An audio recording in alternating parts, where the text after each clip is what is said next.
కర్నూలు జిల్లా ఎమ్మిగనూరులో ఆంధ్రప్రదేశ్ రైతు సంఘం 10వ జిల్లా మహాసభలు ఘనంగా నిర్వహించారు. ఈ కార్యక్రమానికి సిపిఐ రాష్ట్ర కార్యదర్శి రామకృష్ణ పాల్గొన్నారు.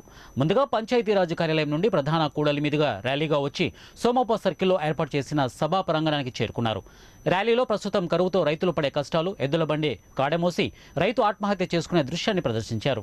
అనంతరం సిపిఐ రాష్ట్ర కార్యదర్శి రామకృష్ణ మాట్లాడుతూ వైసీపీ ప్రభుత్వంపై మండిపడ్డారు.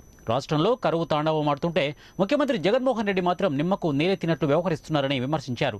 ఈ కరువుతో వలసలు వెళుతూ రైతులు ఎంతో మంది ఆత్మహత్యలు చేసుకుంటున్నా కనీసం వారి కష్టాలు కూడా తెలుసుకోలేని దుర్మార్గపు స్థితిలో ఈ ప్రభుత్వం ఉందని ఆయన మండిపడ్డారు.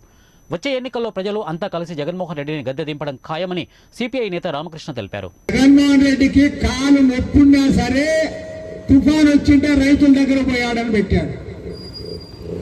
నేను వాళ్ళని అడుగుతా అన్నా, అరే జగన్మోహన్ రెడ్డి కాలు నొప్పుండే నీకెట్లా తెలిసిందిరా అని అడుగుతావు. జగన్మోహన్ రెడ్డి చూస్తేనేమో గూటం మాదిరి ఉన్నాడు, మన మేడతాకుంటాడే, మన మేడతాకున్నట్టున్నాడు. వీడు అంటాడు ఆయనకి కాలు నొప్పి ఉన్నా సరే పల్లెకు పోయాడు, రైతుల దగ్గర పోయాడు, పొలాలు చూశాడని చెప్పి వాడు పెడతాడు. సిగ్గుందా నీకు అని అడుగుతా ఉన్నా.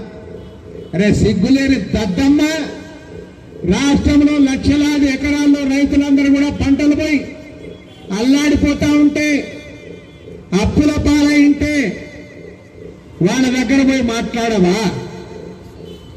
ఎమ్మెగనూరుకు వచ్చావు, చెన్నై కొత్తపల్లికి వచ్చావు, పులివెందులకు వచ్చావు, కడపకు వచ్చావు, ఎక్కడ పోయి కనీసం వాళ్ళతో కూర్చొని మాట్లాడవు.